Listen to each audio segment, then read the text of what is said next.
والتفت الساق بالساق إلى ربك يومئذ المساق. بسم الله الرحمن الرحيم. الحمد لله رب العالمين، والصلاة والسلام على المبعوث رحمة للعالمين وعلى آله وأصحابه ومن تبعهم بإحسان إلى يوم الدين. أما بعد، عندك يا حنفي مسمى شيخ الإسلام ابن تيمية رحمه الله تعالى. Baik. Nah, beliau Ahmad Ibn Abdul Halim Ibn Abdul Salam Ibn Taimiyah Al-Harrani rahimahullah. Nisbah kepada Taimiyah ini nisbah kepada siapa? Apakah kepada bapaknya? Indah ya Alif. Nisbah kepada kakek yang kelima namanya Muhammad ibn Khadir. Baik. Kapan penulisan kitab Aqidah Al-Wasithiyah? Indahnya Hudzaifah.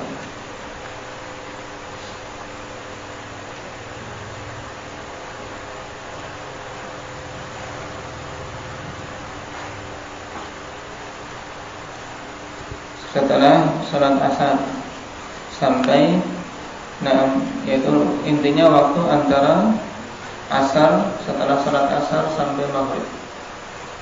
Dari sisi tahunnya atau waktu secara umum kapan?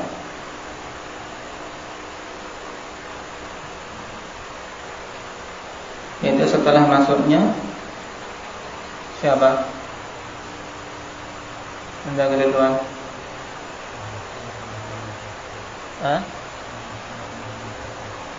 Setelah masuknya pasukan Tatar, dan mereka menyebarkan pemahaman batil di tengah kaum muslimin. Baik. Kenapa dinamakan dengan Wasithiyah? Indah ya Syafiq. Akidah ini dinamakan dengan Aqidah Al-Wasithiyah. Kenapa?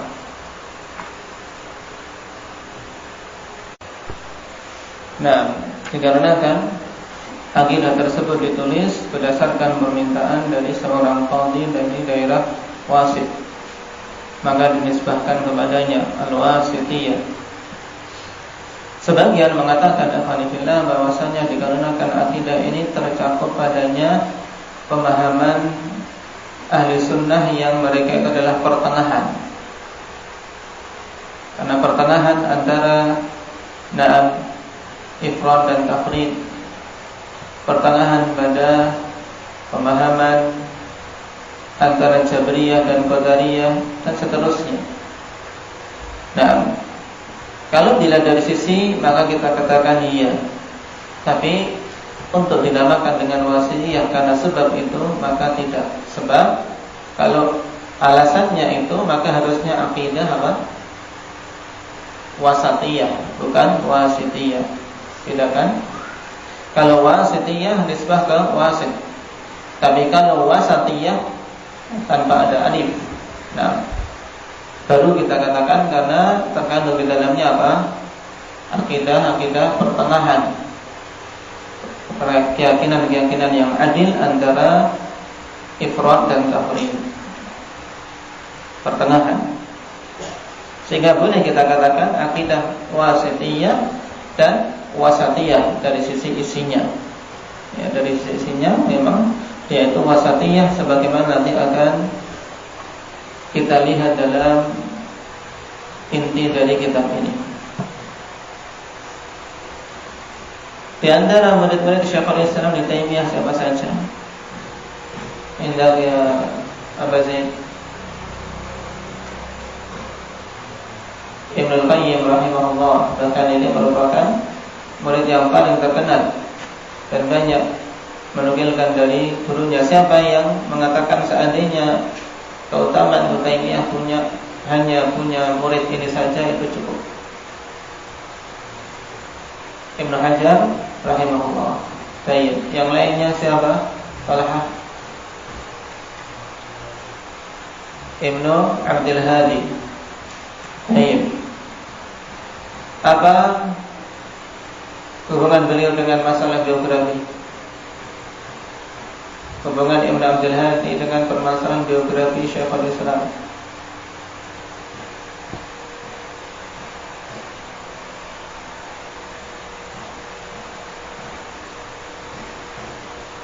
Ibnu Abdul Hadi,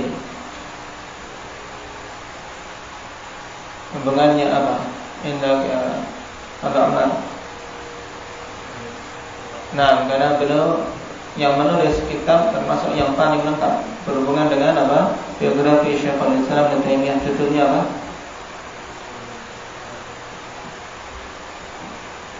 Judulnya apa?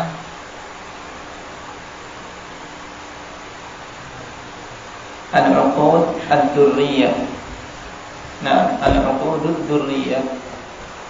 Murid yang lain siapa? Ja'far.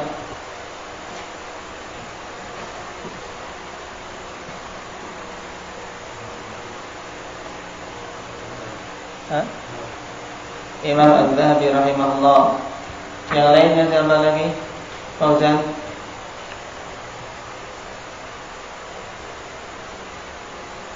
Dari murid-murid terkemuka, ada pun muridnya banyak sekali, tapi yang tokoh-tokoh yang sering kita kenal, kita baca kitab mereka.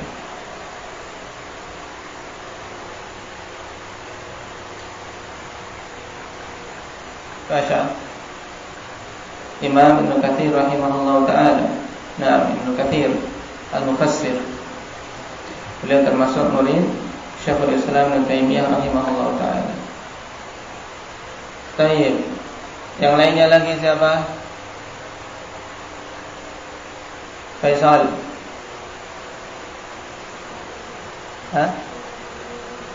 Imam Al-Mizzi. Nah, Imam Al-Mizzi. Baik. Apa hubungan Ibnu Katsir dengan Al-Mizzi? Hubungannya apa? Indah ya Umar.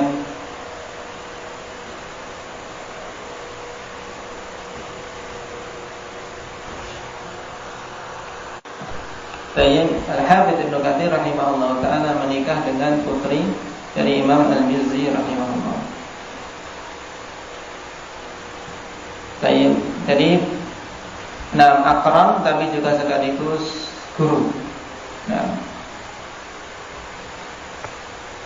dan juga mertua.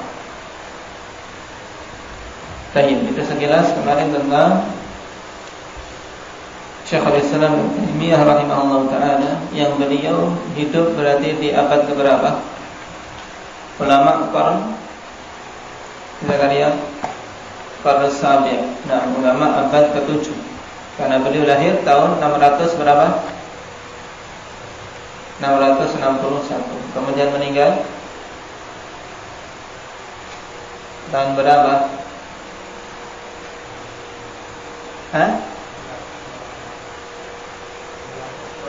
728 dengan umur 60 67. Nah, 67 tahun Alhamdulillah. Dan beliau 67 tahun masih bujang. Berarti tidak pernah kakek-kakek, masih bujang terus.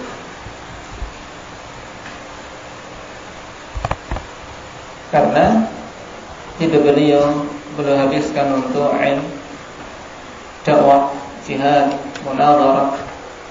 Nah, bukan karena beliau membenci sunnah tersebut, tapi karena memang tersibukkan dengan perkara yang lebih penting di sisi beliau.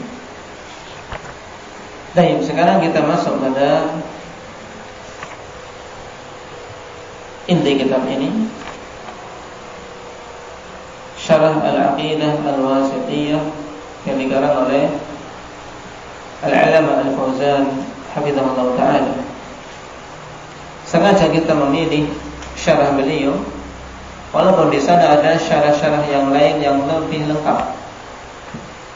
Dikarenakan syarah Al-Fauzan hafizahullah taala itu lebih mudah dipahami bagi para thalabatul ilm, terkhusus kita para mubtadi dan para ajam. Baik juga dikarenakan sistematisnya cara beliau menyampaikan. Nah, di sana ada syarah yang lebih luas, syarah Syekh Ibnu Utsaimin rahimahullah. Akan tetapi syarah beliau syarah dari hasil rekaman yang ditranskrip. Tentunya berbeda ikhwanillah hasil rekaman yang ditranskrip dengan syarah yang memang sengaja ditulis. Dari sisi apa? Dari sisi kepadatan materi. Nah, apalagi di sini Syekh hafizahullah taala dalam muqaddimah menegaskan bahwasannya beliau mengatakan jama'tuhu minal masadir at-taliyah. Syarah yang ringkas yang aku kumpulkan dari beberapa sumber berikut ini. Yang pertama, Ar-Rawdatun Nadiyah Syarhul Aqidah Al-Wasithiyah, Syekh Zaid Ibn Abdul Aziz Ibn Qayyam, termasuk awal-awal dari syarah Al-Wasithiyah. Kemudian At-Tanbihatus Saniyah 'ala Al-Aqidatil Wasithiyah di Syekh Abdul Aziz Ibn Nasir Ar-Rashid. Dan ini di antara syarah yang dikatakan para ulama alhamdulillah termasuk syarah yang terbaik. Sementara ini dari sisi perluasan juga penukilan-penukilan yang ada padanya. Diperbandingkan dengan syarah Syekh Ibnu Utsaimin, nah antara Tanbihat Saniyah dan syarah Syekh Ibnu Utsaimin mana yang lebih bagus? Kedua-duanya alhamdulillah memiliki ciri khas masing-masing. Syekh Ibnu Utsaimin memiliki ciri khas mudahnya untuk dipahami. Nah, sehingga itu bisa jadi rujukan utama dalam memahami perkara-perkara dalam Al-Wasithiyah. Tapi kalau untuk ditadriskan, untuk diajarkan, dibaca, bagi saya pribadi, kurang cocok untuk negeri kita karena terlalu panjang lebar dan juga isinya adalah materi dari hasil tafriq. Cuman kalau mutalaah, seorang mutalaah membaca bersama-sama temannya, maka itu khair. Tapi talabatul ilm yang memiliki syarah tersebut, saya sarankan sambil kita membaca ini, kalau bisa sambil mengikuti membaca di situ, sehingga lama kelamaan tidak terasa dia juga ikut selesai membaca syarah Syekh Ibnu Utsaimin rahimahullah taala bersamaan dengan kita menyelesaikan syarah ini. Baik yang sudah bisa membacanya, karena padanya beberapa fawaid, tambahan dari apa yang dituliskan oleh Al-Alama Al-Fauzan hafizahullah taala. Kemudian yang ketiga, At-Tanbihatul Latifah fi mahtawat alaihi al-Wasithiyah min al-mabahithil munifah di Syekh Abdurrahman bin Nasir As-Sa'di. Cuman ini risalah yang singkat, singkat karena namanya Tanbihatul Latifah, yaitu tanbihat yang chill. Dalam artian beliau hanya menyinggung pada perkara-perkara penting, tidak keseluruhannya. Kemudian yang keempat, naqaltu min fawaid allaqtuha ala nuskhati waqtat talab. Kemudian aku nukilkan dari faedah-faedah yang aku tulis pada naskahku, yaitu naskah wasidah yang ada pada diri beliau ketika dulu menuntut ilmu. Nah, ini fungsinya, fungsinya seorang bagus dalam mencatat. Sehingga ketika suatu saat dia telah mencapai ilmu yang luas, kemudian ingin menulis, ingin mengarang, dia memiliki rujukan cepat. Kenapa? Karena hasil dia belajar, ketika belajar yang dinukilkan dari guru-gurunya, rujukan ini akan mempercepat dia. Berbeda dengan seorang membahas sendiri secara keseluruhan. Sehingga nukilan, itu penting untuk seorang tidak menyia-nyiakannya. Terlebih lagi minimal seorang menukilkan masdar, yaitu sumbernya dari kitab apa. Nah, suatu saat dia butuh, dia bisa merujuk ke sana. Dan alhamdulillah untuk merujuk ke kitab pada zaman ini, kalau kita memang tidak punya kitab dan maktabah yang luas, Allah berikan kemudahan.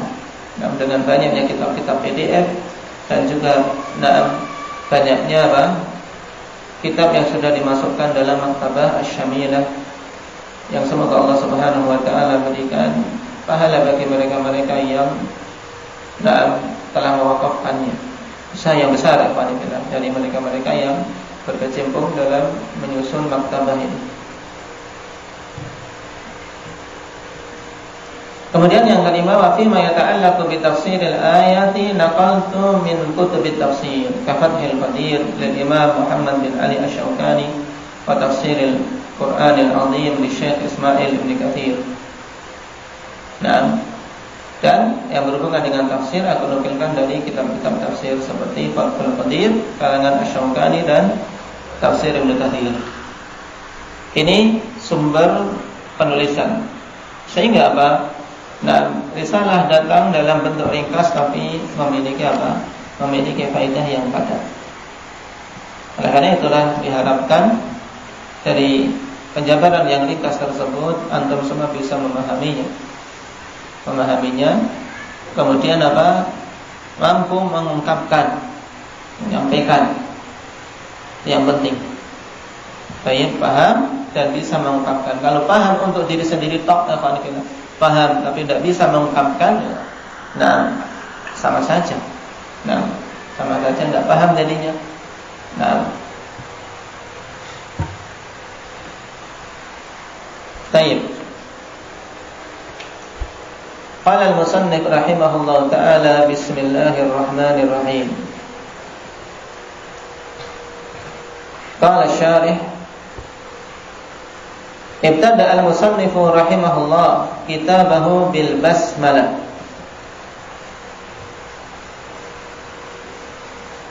Musannif yaitu pengarang. Siapa pengarang? Yang dimaksud di sini ketika dikatakan musannif, yang dimaksud siapa?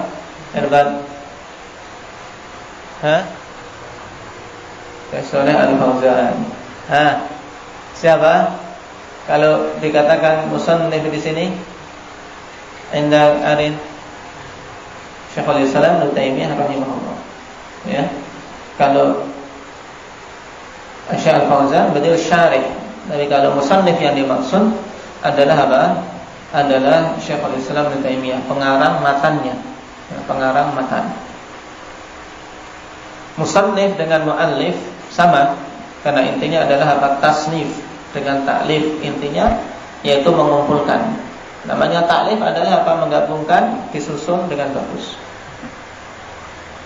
Itu hakikat taklif dan tasnif. Sekarang musannif mengawali kitab ini dengan basmalah. Baik, yang dimaksud dengan basmalah apa di sini? Indah ya Iqbal. Apa bedanya basmalah dengan bismillah?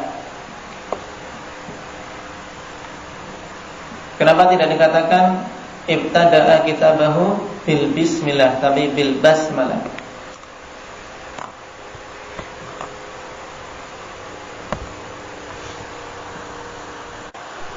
Baik, kalau basmalah ikhwanifillah lengkap, ya, dari awal sampai akhir bismillahirrahmanirrahim secara lengkap. Dan ini yang dimaksud. Beliau mengawali dengan bismillahirrahmanirrahim. Adapun penggunaan bismillah gitu saja, maka yang dimaksud bacaan itu saja, seperti ketika bacaan mau menyembelih. Baik. Ini bismillah saja, tidak perlu bismillahirrahmanirrahim. Apa alasannya?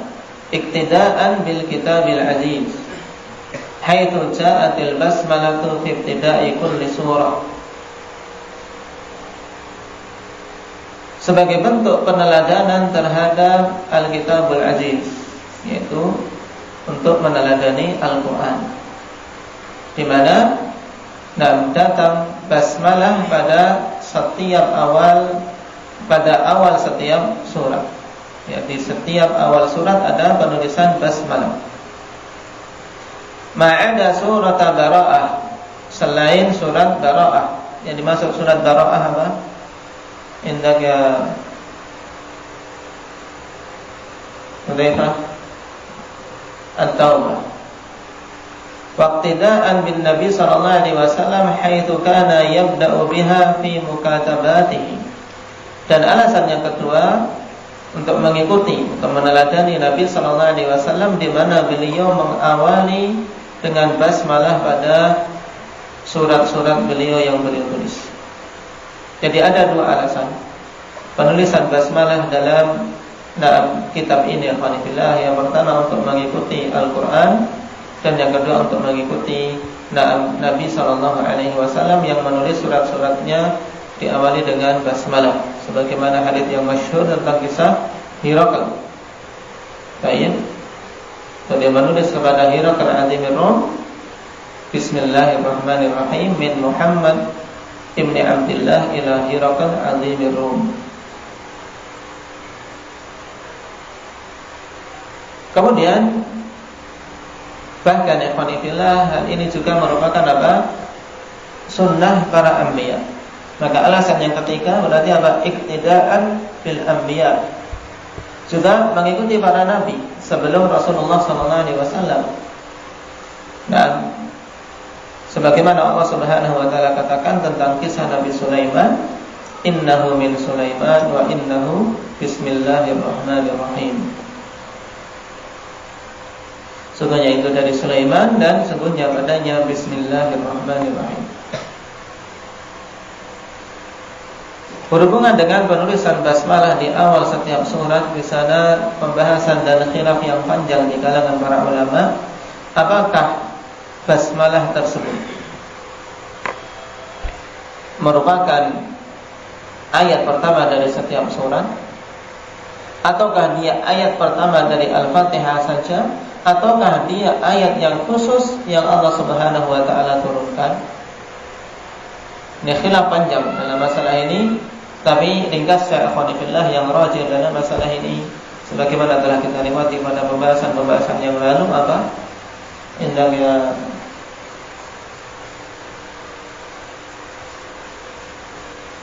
Aba Mujahid. Nah, ayat tersendiri sebagai pemisah antar surat. Apa dalilnya?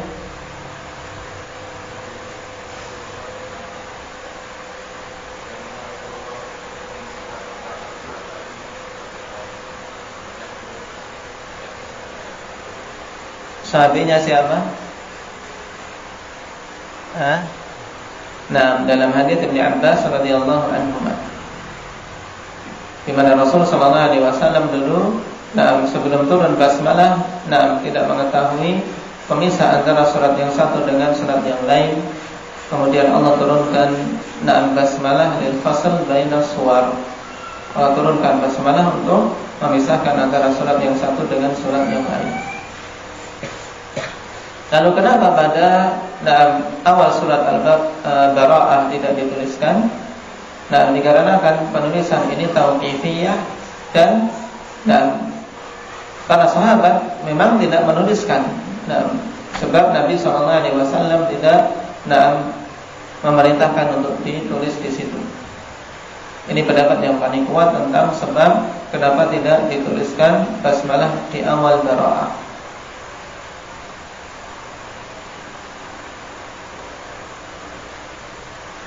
Kemudian alhamdulillah terjadi bisa dikatakan ittifaq tentang disunnahkannya untuk mengawali penulisan kitab dengan basmalah. Ada pun hadits khusus tentang masalah ini. Qul amrin libadin la yubda'u fiha bi bismillahirrahmanirrahim fa huwa ajda atau abtar dan seterusnya. Maka semua yang datang dalam masalah tersebut haditsnya dhaif. Ambil faidah, sehingga ketika mendapati kitab menyebutkan hal tersebut, maka kita bisa mengetahui bahwasanya haditsnya lemah.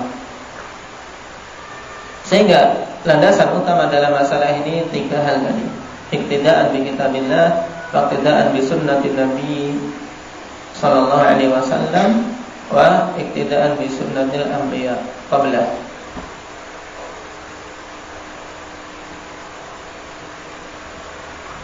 Qala syarih hafizahullah ta'ala wa qawluhu bismillah.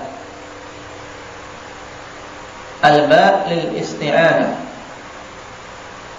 Ba' pada bismillah lil isti'anah, untuk meminta pertolongan kepada Allah Subhanahu wa taala. Sehingga makna bismillah yaitu dengan nama Allah Subhanahu wa taala aku meminta pertolongan untuk membaca. Misalnya ketika dia akan membaca atau ketika akan menulis bismillahi aktub dan seterusnya. Dan ini keyakinan ahli sunnati wal jamaah tentang ba pada bismillah, bahwasanya ba apa? Lil isti'anah. Di sana ada pendapat yang lain dari kalangan ahli bidah. Mereka menyatakan bahwasanya ba itu hanya sekedar lil musahabah, hanya menyertai saja, tidak ada fungsi, sebagaimana diyakini oleh orang-orang Qadariyah dan yang lainnya. Sekarang apa hubungannya permasalahan ba saja dalam permasalahan akidah kok sampai diperselisihkan? Iya, dikarenakan orang-orang Qadariyah mereka tidak meyakini bahwasanya perbuatan-perbuatan kita ini berdasarkan apa? Takdir Allah Subhanahu wa taala. Nah, juga apa? Bahwasanya Allah Subhanahu wa taala yang memberikan ma'unah kepada hamba untuk mereka bisa melakukan amalan-amalan mereka. Mereka berdiri sendiri pada perbuatan-perbuatan mereka. Oleh karena itulah mereka tidak meyakini kalau ba di sini lil isti'anah, tapi hanya mengatakan apa? Ba lil musahabah. Nah, ini sisi perbedaan antara ahli sunnah dengan ahli bidah dari kalangan Qadariyah. Sebelumnya Qadariyah itu keyakinan mendasarnya apa? Qadariyah dinamakan Qadariyah kenapa? Ja'far.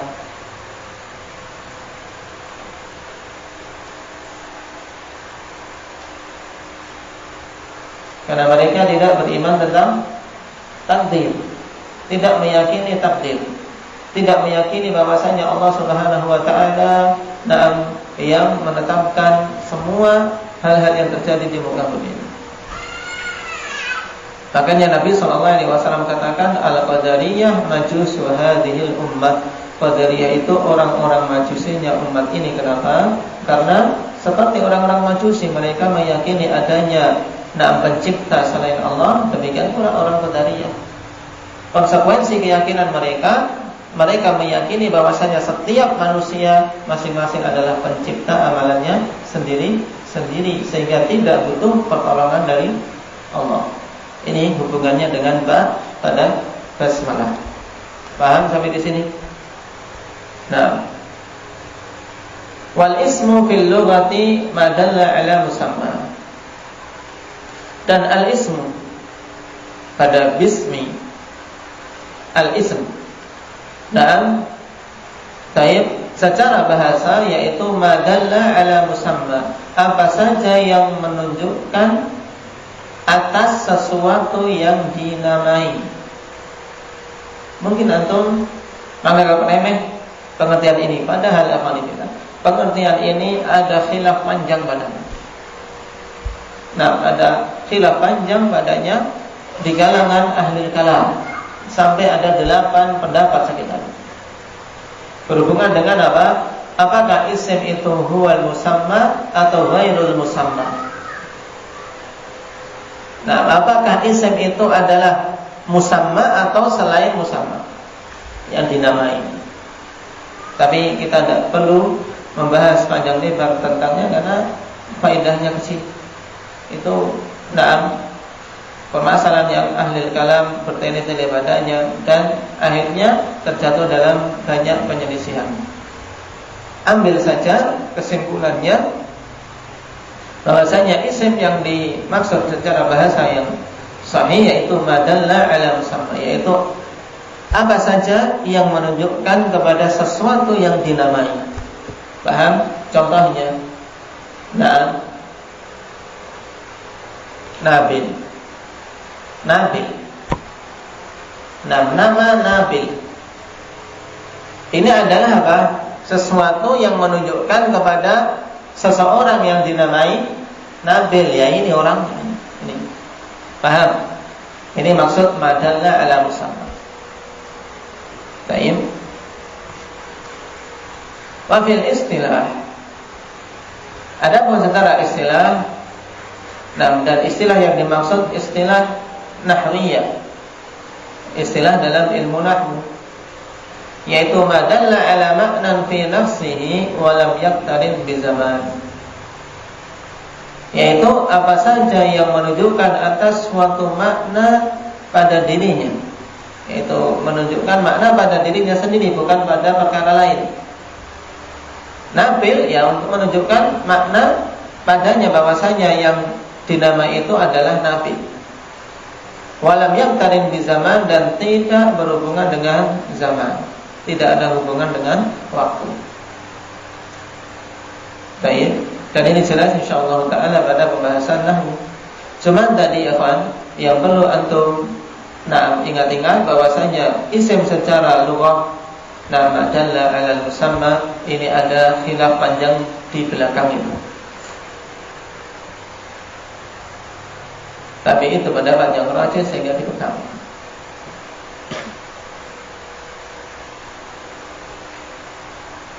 Perkara berikutnya, wal jaru wal majruru muta'alliqun bi mahdhufin yanbaghi an yuqaddara mutaakhiran li yufidal hasab. Dan jar majrur pada bismillah. Nah, baik, Bismillah ini yang dimaksud dengan jar majrur di sini. Nah, berhubungan dengan sesuatu yang mahdhuf, yang seyogyanya untuk ditakdirkan mutaakhiran, ditakdirkan setelahnya. Nah, diakhirkan dari lafaz Bismillah.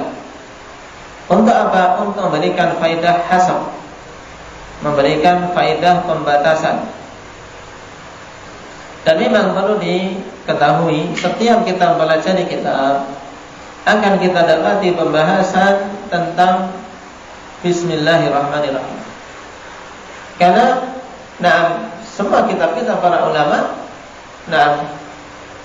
hampir-hampir bisa dikatakan keseluruhannya mereka mengawali dengan Bismillahirrahmanirrahim. Sehingga awal pertama kali yang kita bahas ialah lafaz ini. Makanya pahami dengan baik, sehingga setiap kita pelajari kitab tidak kebingungan tentang pembahasan Bismillahirrahmanirrahim. Apalagi yang sedang mempelajari nahwu, punya bekal sedikit, pahami dengan baik hal-hal yang disebutkan ini. Adapun yang belum, maka ingat-ingat poin-poin terpentingnya. Perhatikan jar majrur. Namanya jar majrur butuh muta'alliq, sesuatu yang dia dihubungkan dengannya. Ketika mengatakan bismillah, bismillah apa? Dengan menyebut nama Allah Subhanahu wa taala, untuk apa? Pertanyaan di situ. Nah, muta'alliq yang hubungannya dengan bismillah ini dihilangkan memang. Dihilangkan, dan seyogyanya untuk ditakdirkan, dimunculkan dengan apa? Dengan suatu lafaz yang diakhirkan dari lafaz bismillahnya. Faedahnya apa kalau diakhirkan? Untuk memberikan faedah hasar, pembatasan. Seperti misalnya seorang akan membaca, ya dia mengatakan Bismillahi aqra. Bismillahi aqra. Dengan menyebut nama Allah, aku akan membaca. Ketika dia mengatakan Bismillahi aqra, ya berarti dia menyebut nama Allah, memohon pertolongan dengan menyebut nama tersebut. Untuk apa? Membaca.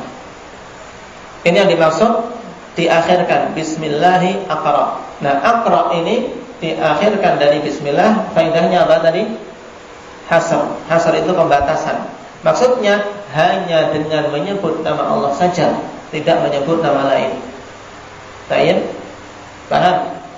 Maksud hasr di sini yaitu pembatasan bahwasanya hanya nama Allah Subhanahu wa taala saja yang disebut dan dia mintai pertolongan.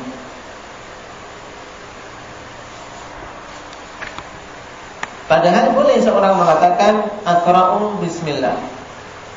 Aqra'u bismillah. Boleh. Cuma dikatakan yang bagi.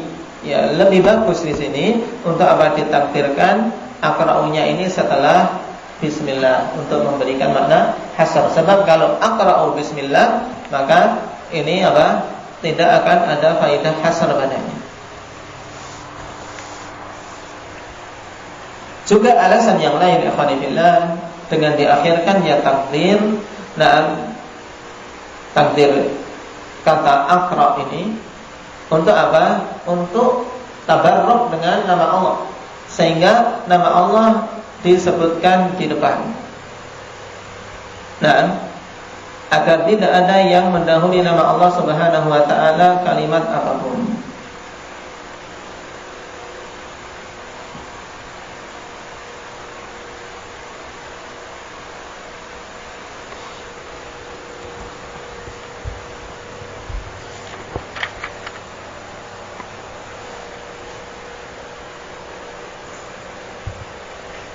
Hal ini sebagaimana ditegaskan oleh Syekh Ibnu Utsaimin rahimahullah taala dalam syarah beliau, ada dua faedah diakhirkannya dalam takdir tersebut. Yang pertama memberikan makna hasr.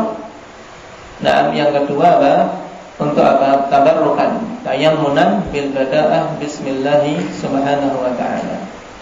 Untuk apa? Mencari keberkahan dengan mengedepankan nama Allah Subhanahu wa taala.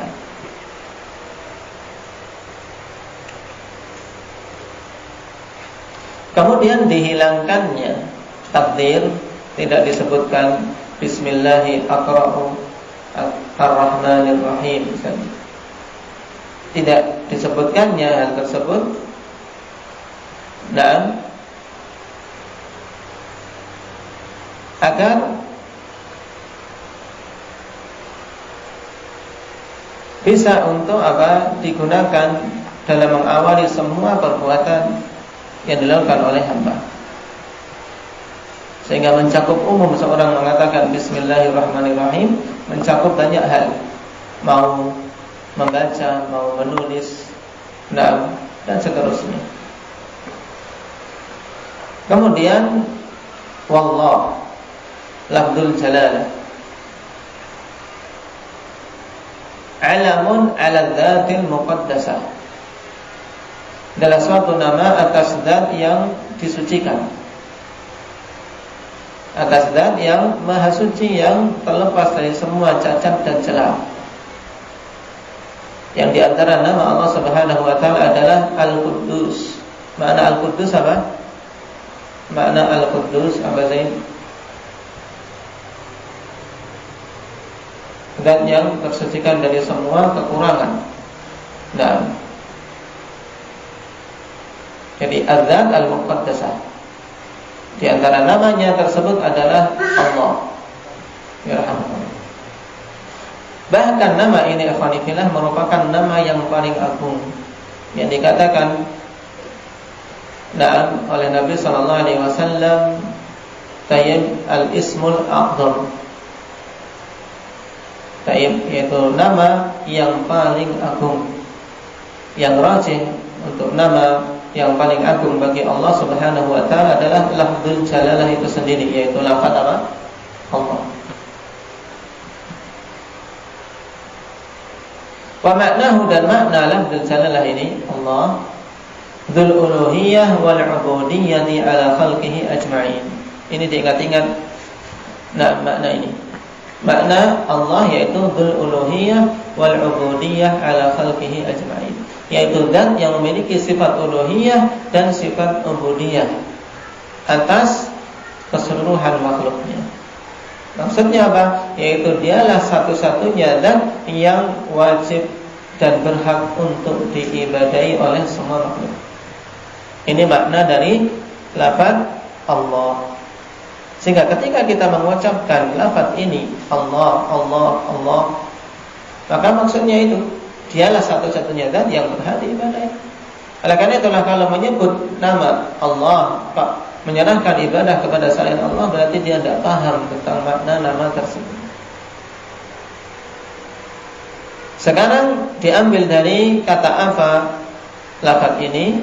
Mushtaqqun min alaha ya'lahu uluhatan. Nah, diambil atau dipecah dari kata alaha ya'lahu uluhatan. Kalau antum mencari dalam kamus, maka ini fiilnya alaha ya'lahu. Nah, bermakna abada ya'budu, ibadatan, bermakna apa? Beribadah. Nah, abada ya'budu ibadatan. Dan perlu diketahui bahwasanya semua nama-nama Allah itu akhwani fillah adalah mushtaq. Ini termasuk kaidah dalam nama-nama Allah Subhanahu wa taala. Kullu asma'illahi ta'ala mushtaqun. Maksudnya mushtaq yaitu kata tersebut diambil dari pecahan kata lain. Seperti apa? Ar-Rahman diambil dari apa? Rahimah yarhamu.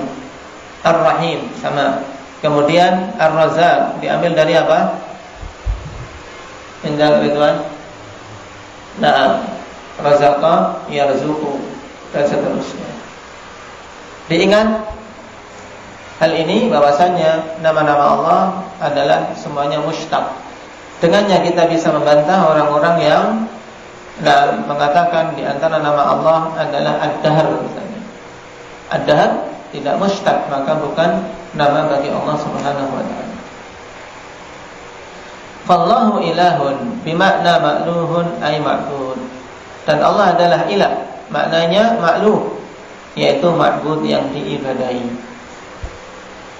Kemudian Ar-Rahmanir Rahim kita selesaikan.